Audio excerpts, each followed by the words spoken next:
Mari kita sampaikan kepada junjungan kita Rasulullah Muhammad sallallahu alaihi wasallam yang telah mampu menyelamatkan umatnya termasuk kita semua minadz zulumati ilan nur. Semoga Allah jadikan kita terus menjadi umat yang istiqomah baik di dunia maupun di akhirat kelak. Amin ya rabbal alamin. Para jamaah rahimakumullah, saya akan membacakan satu kitab. Judul kitabnya Fawaidul Dzikri Wassalatu 'alan Nabi, yaitu faidah-faidah berzikir dan faidah bersalawat kepada baginda Rasulullah, yang dikarang oleh Al-Alim Al-Alama Said bin Alwi Al-Idrus, ya.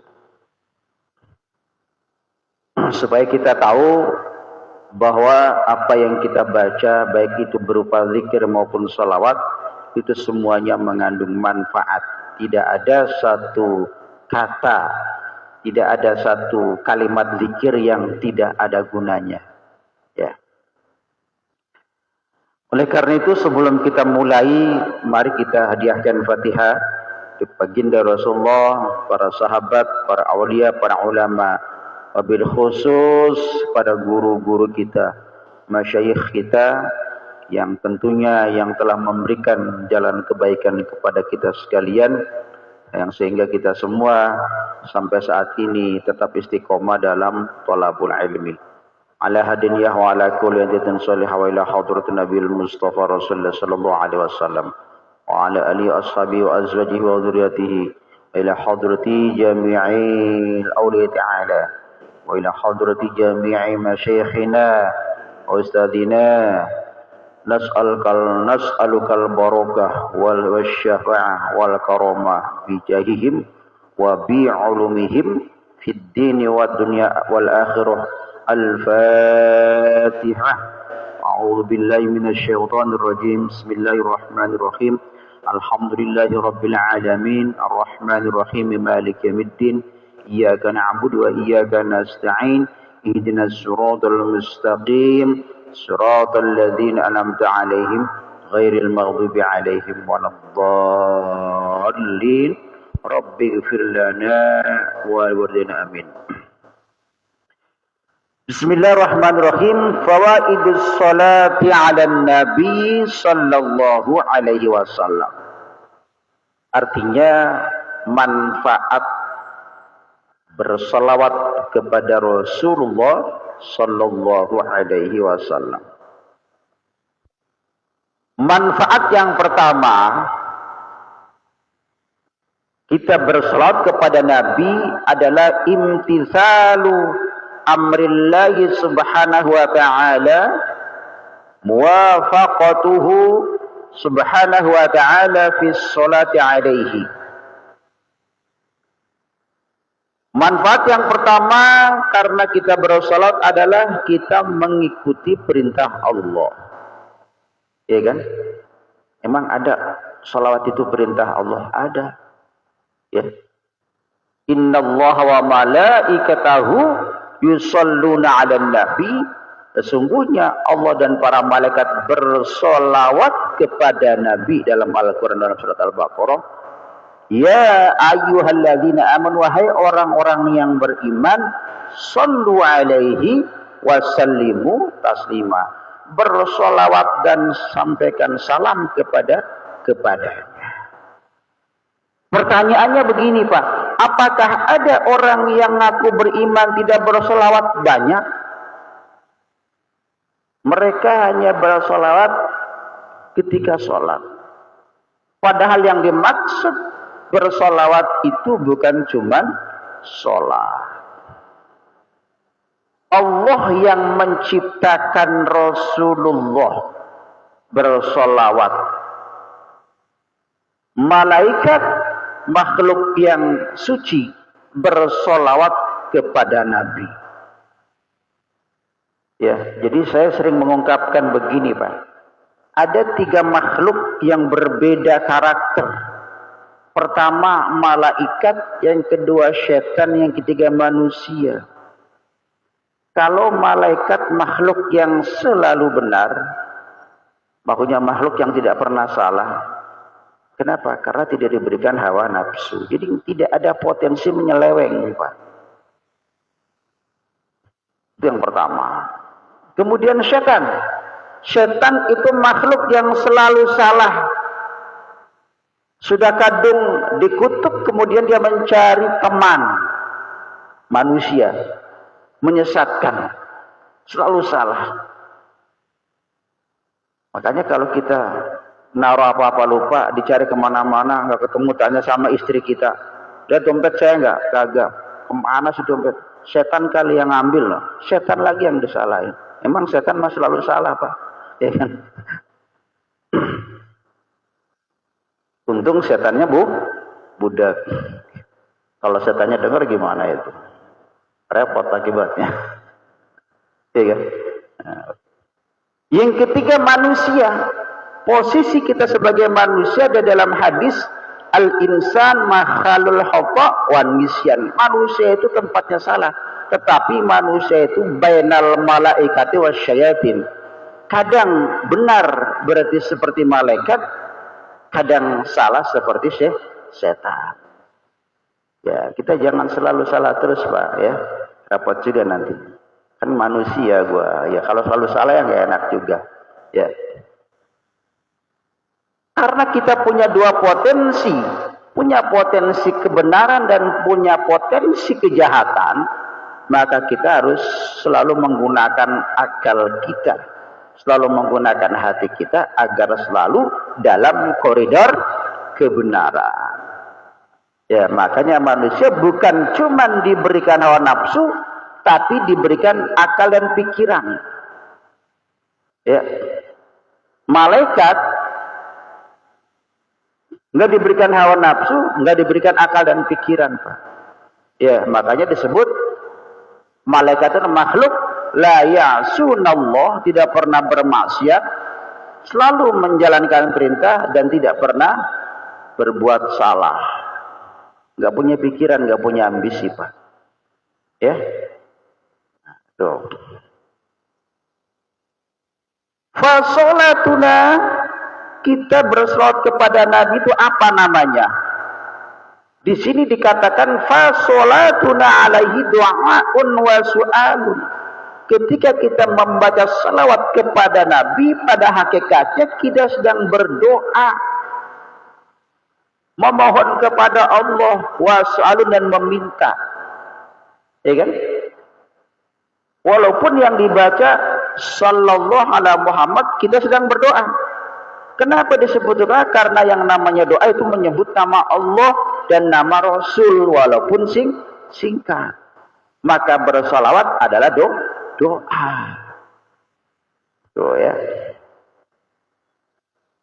Wa salatullahi ta'ala alaihi tana'un wa tashrifun. Sedangkan Allah bersalawat kepada Nabi itu dalam rangka sana'un, memuji dan memuliakan Nabi. Ya, gitu Pak. Beda dengan kita, kalau kita bersolawat, kita memohon. Ya, tolong. Gitu ya. Jadi doa. Baca salat gak boleh, orang doa kok gak boleh. Yang gak boleh doa lagi buang hajat. Nggak boleh, Pak. Sampai kita sedang berhubungan sama istri, tetap berdoa, Pak. Jangan yang panjang-panjang doanya kalau lagi berhubungan sama istri. Apa yang kita bisa? Kalimat Allah, kalimat salawat. Supaya apa? Supaya ketika kita berhubungan sama istri tidak diganggu oleh syaitan. Kali bapak-bapak sudah lupa atau nggak bisa doanya.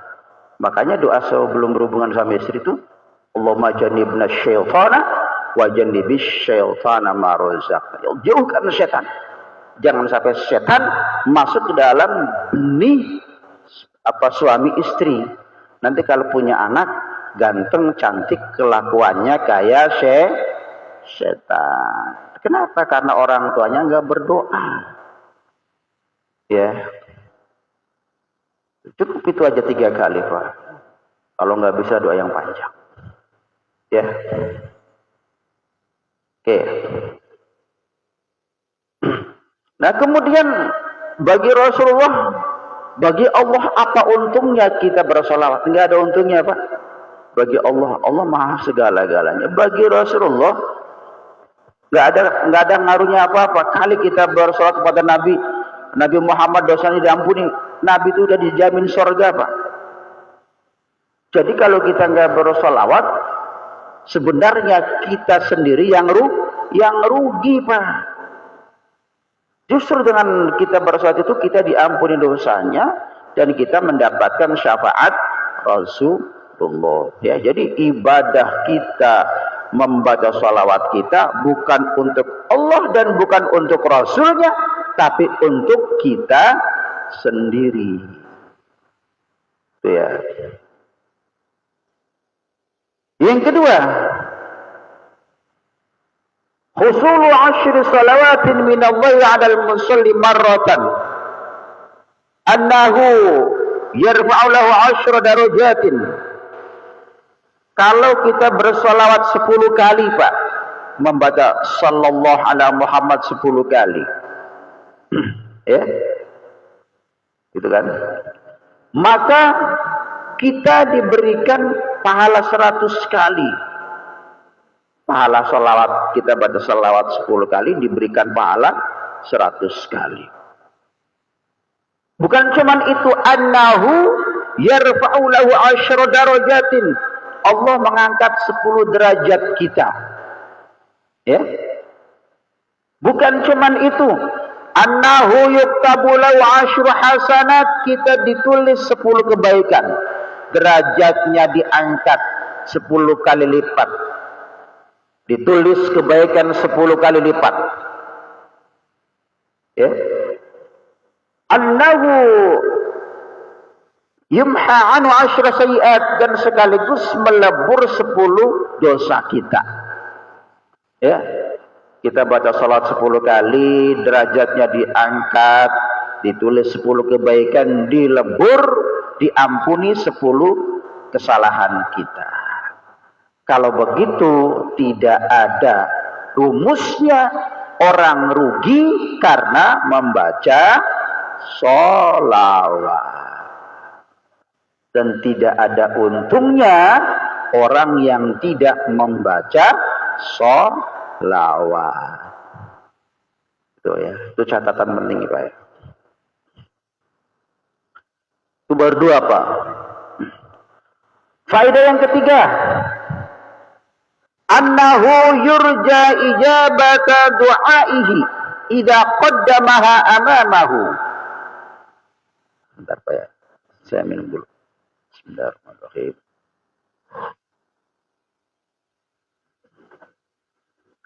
Yang ketiga, faedah bersolawat, kita diterima doa kita.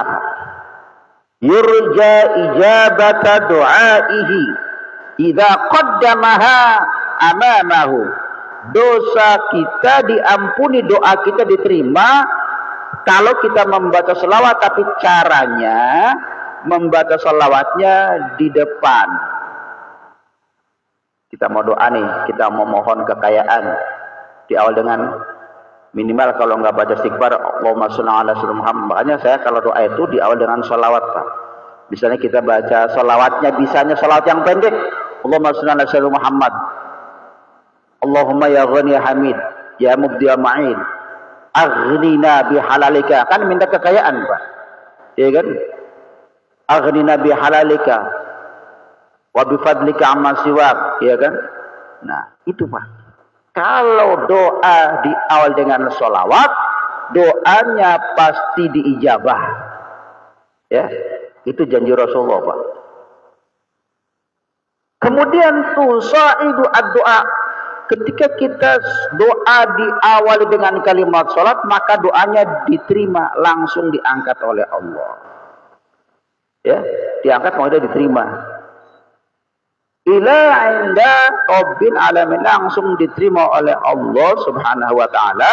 Kenapa? Sebabnya karena kita dimulai dengan membaca. Jangan kita, ya Allah berikan aku kekayaan, sombong amat, enggak punya adab. Ya. Enggak usah dengan Allah Pak. Kita sama pejabat, Ya, seperti wali kota ya, Ustaz ya. Tiba-tiba wali kota, Pak Wali, minta semua 100 juta buat bangun masjid. Kira-kira kedengarannya enak nggak Pak? Ini orang nggak punya bahasa basinya Pak. Ya kan? Ya orang mah diangkat-angkat dulu Pak. Pak Wali Kota, saya alhamdulillah ketemu dengan Bapak dan saya selalu mendambakan Bapak diberikan kesehatan, diberikan ketabahan, diberikan kekuatan. Kemudian di awal, jadi begini Pak Wali, saya dengan masyarakat saya sedang merencanakan membangun masjid.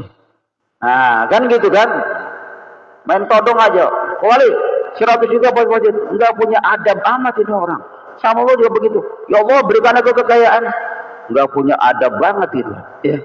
Nah, jadi sholawat di awal doa di awal dengan sholawat berarti kita mengedepankan etika dalam berdoa. Anak juga datang todong, Pak, 10 juta Pak. Kata orang tua, ini anak ujuk-ujuk mau 10 juta. Kagak punya adab banget. Anak kita aja kita gituin Pak. Bener gak? Apalagi kita sama Allah. Sama Allah. Jadi adab berdoa harus dijunjung tinggi. Istri kita, Pak, ditodong bapaknya mau berangkat, buat beli beras, buat beli pulsa. Kata suaminya, lu kenapa nggak ngomong dari semalam? Kirain gua ada buru-buru mau berangkat, lu nodong minta duit. Nah, kata suaminya, kagak punya adab banget bini gua ya. Itu istri kita gituin Pak. Apalagi dengan Allah. Ya kan gitu. Ngomong baik-baik.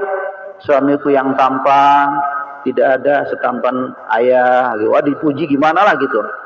Biar kelepek-kelepek suaminya kan gitu kira-kira. Ya kan. Nah itu Pak tujuannya ya. Baik. Yang keempat, faidah bersolawat annaha sababun li syafa'atihi idza qarnaha bi su'alil wasilah au ifradaha. Yang keempat, faidah bersolawat adalah menyebabkan kita disyafaati Rasul. Orang hidupnya nggak pernah baca salat Nabi, tiba-tiba minta syafaat. Kenal juga kagak. Lu siapa? Kagak kenal kagak gue, tiba-tiba lu minta sumbangan. Ya kan? Izin RT dulu sana kan gitu kan. Menyebabkan kita disyafaati Rasul. Jadi kalau kita pengen disyafaati baca sholawat, ya. Kan gitu. Ya. Atau kita baca sholawat aja gitu. Kemudian sababun li ghufrani dzunub, dengan membaca sholawat menyebabkan dosa kita diampuni tadi di awal, diangkat derajatnya, diterima permohonannya, diampuni kesalahannya. Sekarang pertanyaannya begini Pak, gua kagak percaya kalau bersolawat diampuni dosanya. Ditanya balik Pak, kalau ente kagak percaya, dengan cara apa ente diampuni dosanya? Ya kan? Ada nggak cara yang terbaik, yang ente punya resepnya, yang mujarab gitu, yang tokcer gitu, selain membaca sholawat? Kagak punya gua. Lu kagak punya, main nyalain orang berselawat kan gitu kan? Ya kan? Minta aja Pak. Saya ini punya nih doa yang mujarab tanpa sholawat. Wah, kita wajib nggak percaya Pak. Ya, wajib nggak percaya. Kenapa? Karena kita ngomong begini ada dasarnya Pak. Ya kan? Jangan percaya sama orang yang pakai ilmunya apa? Ya, Sadidin. Ilmu ada dua Pak. Ada ilmu hakikatnya, ilmu yang seada. Yang kedua apa? Yang bahaya itu Pak. Ya bisa bahaya, bisa enggak sih. Yang kedua itu ilmu katanya. Kata guru saya kagak boleh. Katanya. Ilmu katanya. Ya memang kalau benar nggak apa-apa sih. Tapi kalau katanya kan bisa jadi dia salah pendengaran ya Pak. Emang benar guru kamu ngomong begitu? Namanya pendengaran kan, apalagi lagi ngaji ngantuk lagi. Ya kan? Bahaya banget kan gitu kan. Nah, jadi daripada kita ilmu katanya, yang ilmu yang sebenarnya. Makanya dengan kita mengaji, supaya kalau kita dapat ilmu, bukan ilmu katanya, tapi ilmu yang sebenarnya. Ada yang bertanggung jawab Pak. Ya. Tapi kalau kita ngajinya sama Mbah Google, sama Mbak YouTube, siapa yang bertanggung jawab? Iya kan? Kata siapa? Kata YouTube, kemarin gua buka. Pasti buka YouTube-nya udah dihapus. Iya kan? Nah, kan gitu. Ya. Mumpung masih ada yang ngajarin, ayo belajar, ya. Oke. Karena saya pengalaman sekali, Pak. Ya, saya kan dosen juga ya. Kalau ngoreksi proposal skripsi mahasiswa, ngoreksi skripsi mahasiswa itu yang berkaitan dengan ayat Al-Quran dan hadis, pas saya cocokkan, kok ayatnya ini terjemahannya beda, hadisnya ini keperawinya beda. Dari mana itu dapat? Dari Google, Pak. Dari Google. Tanya sama Google. Kenapa dia menyalahkan? Ya, gimana Pak caranya? Nah, ya kan? Itu Pak, banyak kesalahan ilmiah. Makanya kalau kita buka Google, kita harus koreksi. Makanya saya bilang sama Mas menggunakan ilmu ATM, Pak. Itu ATM, Pak. Amati, tiru, modifikasi. ATM, bukan ATP, saya bilang. Kalau ATP, amati, tiru, plek apa adanya gitu, Ustaz. Ya. Diamati, diteliti.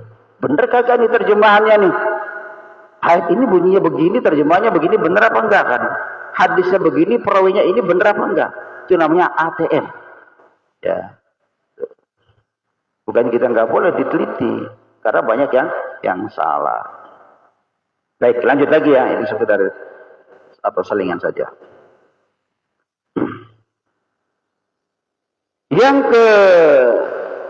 Yang keempat masih.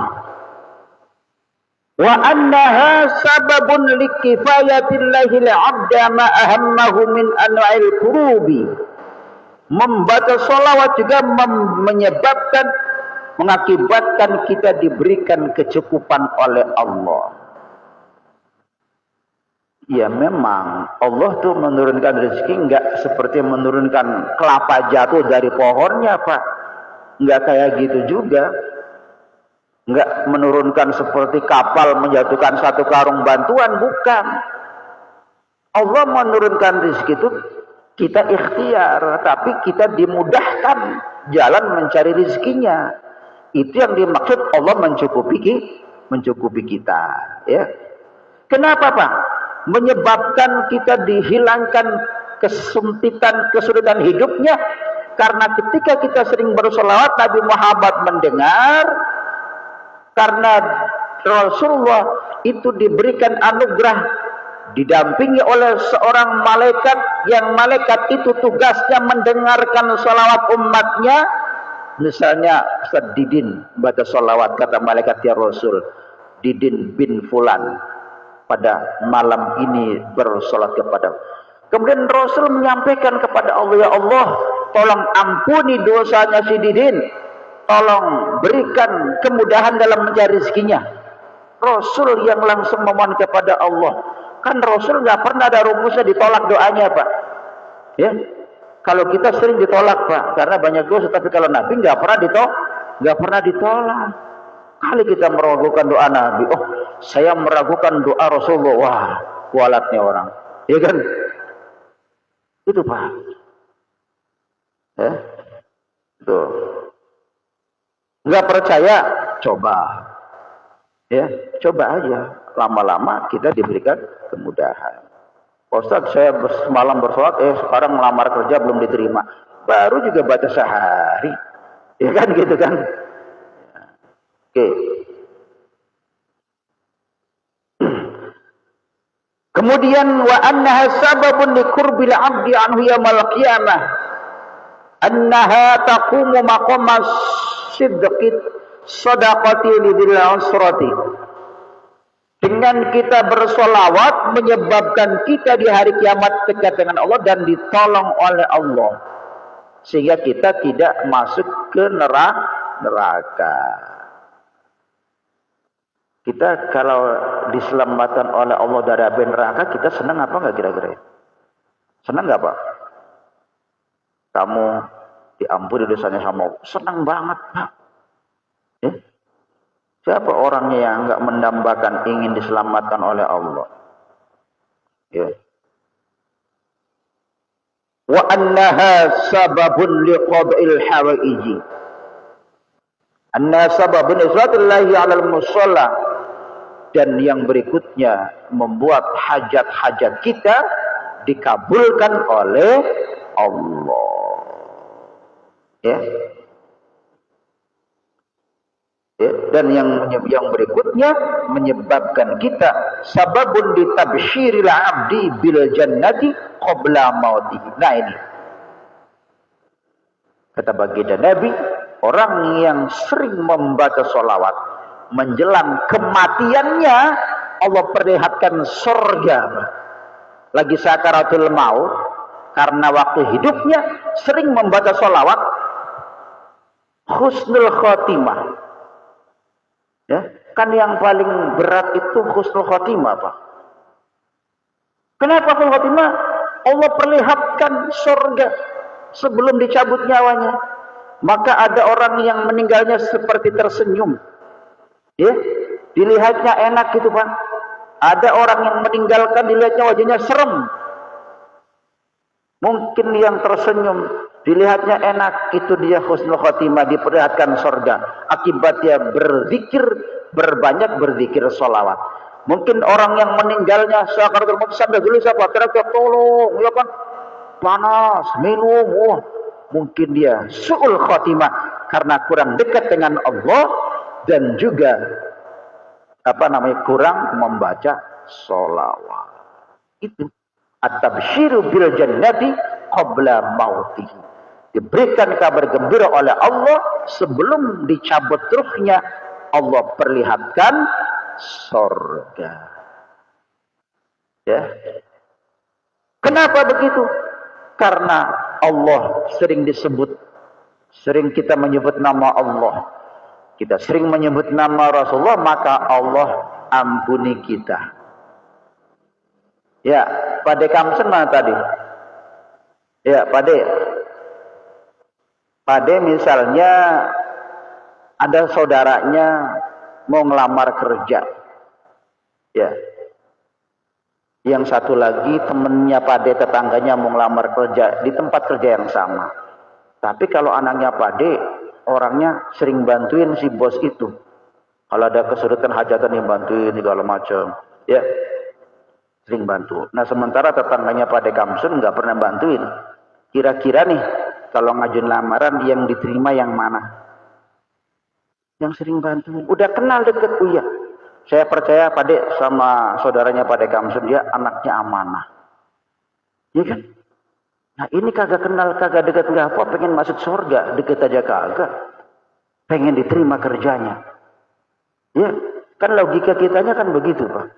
Lu kagak pernah deket, Masya Allah, walaupun kita saya bisa ini, saya bisa itu, saya begini, tapi kagak pernah tahu kesehariannya. Yang namanya CV kan bisa aja dikarang ya Pak ya. Oh, pengalaman organisasi ada 10. Saya pernah jadi direktur segala macam. Tapi karena nggak pernah dekat. Nah itu ya. Dekat dengan Allah menyebabkan kita masuk surga. Sering bersalat menyebabkan kita masuk surga. Masih ada waktu berapa menit lagi, Ustaz Karya? 15 menitan lagi. Oke. Bisa dimengerti ya? Jadi gini Pak, tujuan saya biar kita termotivasi bahwa apa yang kita lakukan itu dalam di dalam jalan yang benar, bukan tersesat. Zikir yang kita lakukan selama itu dalam hal yang benar, bukan salah. Kalau orang bisanya nyala-nyalain, tapi kalau kita nggak tahu dasarnya, nggak tahu pedomannya, maka lama-lama kita gak buat sholat. Kenapa lo gak ikut maulid, gak ikut ulang? Tetangga gua bilang katanya itu kagak ada dalilnya baca sholawat. Ya lama-lama wah, nah kan gitu kan. Nah, iya kan gitu kan. Nah itu Pak.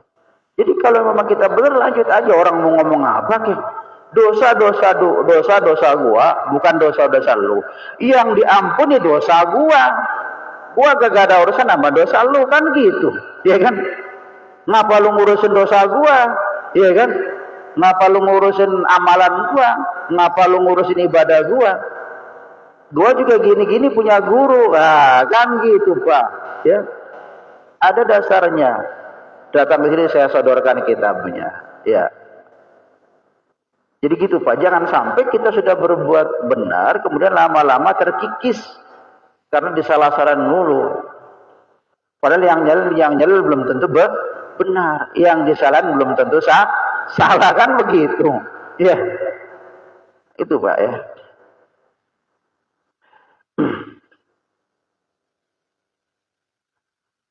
Kemudian yang berikutnya, annaha, kita bersolawat, sababun lithibil majlisi wa alla ya'uda hasratan ala ahli yaumal qiyamah, anna sababun litadhkiratil abdi ma nasitahu wa annaha sababun lafil faqri, annaha tanfi 'anil abdi ismul bukhli idza shalla 'alaihi inda dzikrihi.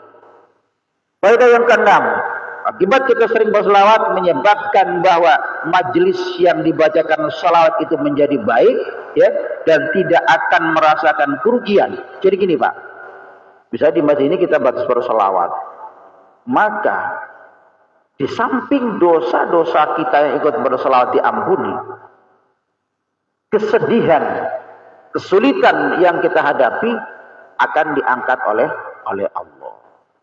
Linafil fakri, bahkan kita bisa dihilangkan kemiskinan kita. Ya, saya yakin, Pak, kalau kita rajin bekerja, ibadahnya kita rajin, berselawat kita rajin, insya Allah perlahan-lahan akan terangkat, Pak. Ya, itu janji Allah. Justru kalau kita tidak pernah bersolat kepada Nabi, dianggap orang yang bakhil. Ismul bukhli idza shalla alaihi inda dzikri. Ketika Nabi Muhammad disebutkan namanya tidak berselawat, kita disebut manusia yang paling bakhil, manusia yang paling pelit, kata Nabi. Ya, seperti itu. La najatuhu min ad-du'a yurhamul anfi idza tarka inda dzikrihi anna tarmi sahiba ala tariqil jannah. Maka siapa yang tidak mau membaca sholawat ketika nama Rasul disebutkan, maka dia akan dijauhkan dari sorga. Akan dijauhkan dari sorga. Ya. Annaha tunji min nasril majlis alladhi la yadhkaru fi ismuhu wa rasuluh. Ya kan? Bahwa bersolawat itu menyebabkan kita diselamatkan. Ya. Menyebabkan kita diselamatkan oleh Allah.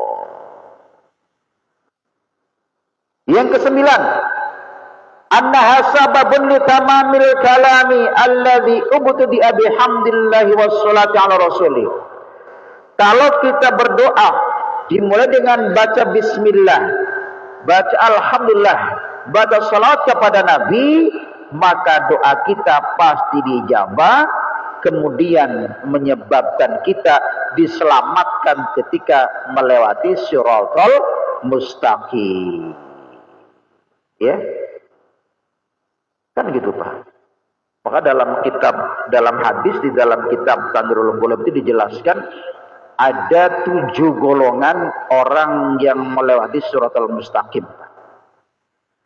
Golongan yang pertama kal barqi, seperti kilat yang menyambar, saking cepatnya melewati siratal mustaqim. Itu para nabi, para aulia, para orang-orang yang soleh. Golongan yang kedua melewati siratal mustaqim seperti naik kuda yang berlari kencang. Berarti orang-orang mukmin yang selalu menjaga keimanannya. Golongan yang keempat, orang melewati siratal mustaqim kal masyi 'ala thariq, seperti orang yang berjalan. Dia orang yang beriman tapi salatnya agak ogah-ogahan. Golongan yang keempat adalah seperti orang yang ngesot. Ya, bertahun-tahun baru nyampe. Kenapa? Salatnya iya tapi maksiatnya juga iya. Banyakan maksiat daripada ibadahnya. Golongan yang keenam, itu jatuh ke jurang. Di tengah-tengah jatuh ke jurang karena banyak dosanya, dia beriman, tapi nanti setelah dimasukkan neraka diangkat oleh Allah. Dan golongan yang ketujuh itu nggak nyampe-nyampe, ya, dan kemudian baru berapa langkah kepeleset. Mereka adalah orang-orang kafir dan orang-orang munafik. Nah, kita dengan rajin berzikir, di samping kita sholat dan perbanyak baca sholawat, Allah permudah kita ketika melewati siratal mustaqim. Sehingga dalam kitab Tanwirul Qulub dijelaskan ribuan miliar manusia, Pak, sejak zaman Nabi Adam sampai zaman umat Muhammad itu semuanya harus melewati siratal mustaqim. Gak ada yang lolos, Pak, kecuali orang-orang yang syahid. Ya, coba berapa miliar jumlah manusia. Ya, nggak peduli siapapun, anaknya Nabi, cucunya Nabi, harus siratal mustaqim. Ya, itu Pak, kecuali Nabi. Ya, kalau cucunya Nabi nggak ada jaminan surga, Pak. Mohon maaf ya, bukan berarti saya ngomongin begini begitu, bukan. Ya kan? Anaknya Nabi Lut, anaknya kafir. Nabi Lut sayang sama anaknya, istrinya Nabi Lut kafir. Apakah Nabi Lut tidak sayang sama itu? Sayang sekali. Tapi hidayah itu tidak turun kepada orang yang kita cintai, Pak. Hidayah itu turun kepada yang Allah kehendaki. Ya. Pamannya Nabi Abu Jahal, ketika mendengar kelahiran Nabi, di hari Senin dia langsung bergembira, langsung bebaskan budaknya. Ya. Nabi Muhammad sayang sama Abu Jahal. Abu siapa lagi itu? Abu Thalib, ya kan? Makanya innaka la tahdi man ahbabta walakinallaha yahdi may yasha. Wahai Muhammad, kata Allah, ya Rasulullah, Allah tidak akan memberikan hidayah kepada orang yang kamu sayangi, tapi Allah akan memberikan hidayah kepada orang yang Allah kehendaki. Kan begitu, Pak. Anaknya Nabi Nuh kafir, istrinya kafir. Iya kan? Oke. Jadi bahaya kalau kita memastikan, gua nih pasti masuk surga, itu nggak boleh, Pak. Saya nih pasti masuk surga nih, nggak boleh, Pak. Sombong. Kita masuk surga di samping karena syariat kita benar, ibadah kita benar, kelakuan kita benar, tapi masuk surga itu karena fadlum minallah, anugerah dari Allah. Tapi yang paling penting, ibadah yang kita lakukan, kita tidak boleh sombong. Ya. Baik, masih banyak setar ya faedah-faedah bersolawat, tapi karena waktu, paling tidak kesimpulannya, jadi kalau kita rajin baca sholawat itu, Pak, tidak ada ruginya. Hadis-hadisnya banyak sekali, Pak. Ratusan hadis sahih. Enggak ada hadis tentang bersolat itu hadis dhaif, enggak ada, Pak. Hadisnya sahih. Ya. Ada banyak kitab-kitab itu ya. Karena waktu juga, tapi yang paling penting kita harus termotivasi, harus kita semangat bahwa tidak ada ruginya kalau kita membaca sholawat. Saya kira ada beberapa menit lagi ya.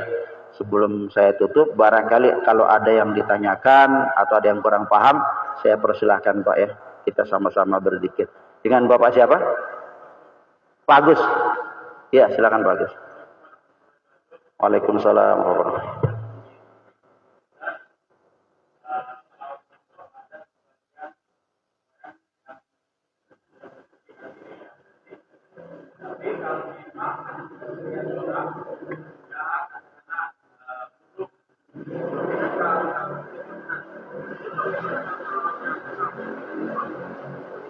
Sebentar, Pak, nanti ada suara motor agak terganggu. Sebentar ya, Pak, diambilkan mic, Pak.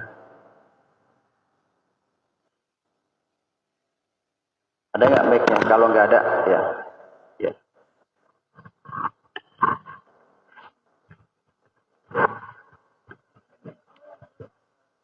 Ini yang ini dulu, Pak, deh. Pak Agus dulu. Ya, Assalamualaikum warahmatullahi wabarakatuh. Waalaikumsalam. Terkait apa yang disampaikan oleh Ustadz, dalam pembacaan salawat, terkadang ada yang sebagian memang orang itu bersih ya, ada wudhu. Dan bagaimana kalau orang-orang kadang-kadang buruh harian, itu kan kadang-kadang nggak bersih itu Ustadz. Misalnya ada waktu senggang dia bersalawat kepada Nabi dan sebagainya. Itu bagaimana Ustadz hukumnya? Terkait dengan yang membaca salawat itu. Ya kadang-kadang gini Tan, ada orang yang kerja buruh harian lah. Iya. Kadang-kadang ada waktu senggang nih, ada sambil salawatan sambil mengisi kekosongan. Nah, apakah itu bisa diterima gitu Tan? Terima kasih. Gitu. Iya, terima kasih Pak Agus. Pertanyaannya bagus sekali. Ada satu lagi, mungkin biar sekalian dijawabnya. Ya. Oke. Baik, kalau nggak ada sambil saya jawab. Jadi kalau ada buruh, mungkin kalau waktu senggang kita santai baca sholawat. Kalau kita buruh gimana baca sholawatnya gitu kan? Diterima atau kagak? Atau mungkin sambil bekerja dalam hatinya baca sholawat. Sallallahu alaihi wasallam. Sholawat itu Pak Agus dimanapun diterima. Nggak harus duduk wudu menghadap kiblat, nggak harus. Ya kan? Likuli maqamin, kecuali lagi buang hajat, lagi buang air kecil atau lagi buang air besar nggak boleh. Tapi Pak Agus sambil ngangkat batu, sambil neplok itu kan tukang, apa Pak Agus diterima karena innallaha was-sami'ul alim. Allah Maha mendengar dan Allah Maha mengetahui. Lagi nyupir Pak Agus, macet amat ya. Udahlah daripada macet selawatan. Tapi baca salat bagus, jangan nyetel lagu solawat. Belum dianggap bersolawat, kita harus membaca. Bisa sallallahu alaihi Muhammad. Ya, itu bagus. Jadi dimanapun diterima. Karena Allah Maha mengetahui, Maha mendengarkan gitu. Jangan khawatir kalau kita lagi buru kasar nggak diterima, nggak ada itu dasarnya gitu, nggak ada dalil. Ya, gitu bagus ya. Nah, oke. Baik. Ada lagi tentang zikir sholawat. Ya. Assalamualaikum warahmatullahi wabarakatuh. Waalaikumsalam warahmatullahi wabarakatuh. Ya, mungkin Kiai dalam permasalahan pembacaan sholawat itu semua pasti membaca sholawat. Ya, yang jadi permasalahannya itu kan ada di antara kita yang memakai sayyidina dan tidak sayyidina, gitu yang jadi permasalahan itu. Nah, dalam pembacaan itu lebih utama dengan sayyidina atau dengan tidak sayyidina. Karena baca sholawat sudah pasti baca sholawat. Ya, yang terjadi di lingkungan kita ini ketika membaca sholawat memakai lafaz sayyidina. Ya. Terima kasih Ustaz Arya. Jadi sebenarnya gini. Tadi di awal itu di faedah yang pertama. Kalau kita pakai sayyidina, itu bukan berarti kita mendewakan atau mengkultuskan, tapi lagi-lagi apa dasarnya tadi? Wa sholatu alaihi sana wa tasyrifun wa ta'zimun. Kita mengagungkan, memuliakan Rasulullah. Niatnya menggunakan sayyidina. Diterima enggak yang menggunakan sayyidina? Diterima. Oh, saya emang enggak mau pakai sayyidina. Ya karena kontroversi seperti ini bukan hanya sekarang, sejak zaman sahabat juga terjadi.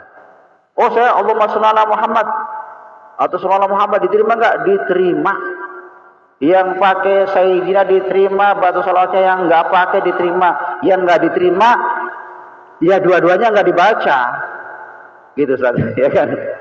Berarti enggak usah salawat. Kenapa tadi? Intinya Ustaz ya, karena memang salat itu adalah menyebut nama Allah dan menyebut nama Rasulullah. Seperti salawat Jibril atau salawat Khidriyah, bacanya sallallahu alaihi Muhammad. Ya kan? Atau yang panjang, Allahumma sholli ala Sayyidina Muhammad wa ala alihi wasallam, diterima juga. Ya. Semuanya diterima Ustaz ya. Itu Ustaz ya. Karena di dalam hadis pun nggak harus ada kata-kata Sayyidina dan jadi sebagai tambahan rasa memuliakan kita saja di kalangan kita, tapi kita tetap bukan mengkultuskan itu, bukan mendewakan, boleh, ya kan? Boleh. Ya. Seperti itu Ustaz ya. Oke, baik. Ada lagi Pak yang mau ditanyakan? Oh ya, silakan yang paling sebelah kiri saya. Pak siapa? Kasih mic-nya Pak Dekamsun.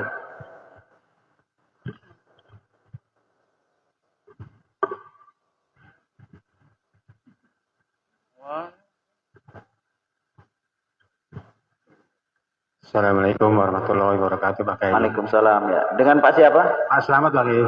Pak Slamet. Pak Slamet ya. Begini Pak Kiai, kalau membaca salawat dengan berniat apa boleh Pak Kiai? Misalkan ada sesuatu yang cita-cita yang mau diharapkan itu, terus kita bersalawat ada 1000 kali, apa 100 kali, apa begitu bisa Pak Kiai? Jadi salawatnya pada acara-acara 100 hari. Ada cita-cita yang mau di apa gitu Pak Kiai? Berarti ada maksud tertentu kan? Maksud saya akan mau hajatan nih seumpamanya. Saya harus membaca salawat sampai 500 kali gitu setiap hari apa gimana? Oh gitu, disebut jumlahnya. Iya. Iya. Baik, itu aja Pak Slamet. Terima kasih Pak Kiai. Ya. Terima kasih Pak Slamet. Jadi Pak Slamet tadi mau pakai bilangan, kan ada tadi itu di atas. Ada hadis yang lain itu dari malaikat Jibril, jika umatmu baca salat 100 kali, Allah balas 1000 kali. Itu dalam hadisnya tentang bilangan salawat. Dan jika umatmu membaca salat 1000 kali, haramallahu jasadahu 'alan nar. Allah haramkan jasadnya masuk neraka. Jadi mau pakai bilangan, mau nggak pakai bilangan nggak apa-apa, Pak Slamet. Ya, bukan bid'ah. Karena tadi hadis yang langsung dari malaikat Jibril sampaikan kepada Rasulullah itu menggunakan bilangan. Ya, itu Pak Slamet ya. Oh saya emang nggak usah bilangan, nggak tahu berapa deh yang saya baca salat, nggak apa-apa. Karena itu salat itu menyebut nama Allah dan menyebut nama Rasulullah. Gitu Pak Slamet ya. Sudah paham Pak Slamet ya? Baik, jamaah rahimakumullah, karena waktu sudah masuk isya, mudah-mudahan apa yang saya sampaikan menjadi semangat buat kita. Jangan ragu, jangan bimbang, terus ya, karena tidak ada ruginya. Mudah-mudahan kita setelah kita tahu hukumnya, kita lebih rajin lagi. Dalam keadaan bekerja nggak apa-apa. Lagi nyupir, lagi neplok tembok, lagi manjat pohon rambutan, ya. Boleh dalam keadaan apapun kecuali sedang buang hajat. Apa yang saya sampaikan kurang lebihnya mohon maaf. Wallahu a'lam bishawab. Ihdinas siratal mustaqim. Allahumma fiqil aqwamit thoriq. Wassalamualaikum warahmatullahi wabarakatuh.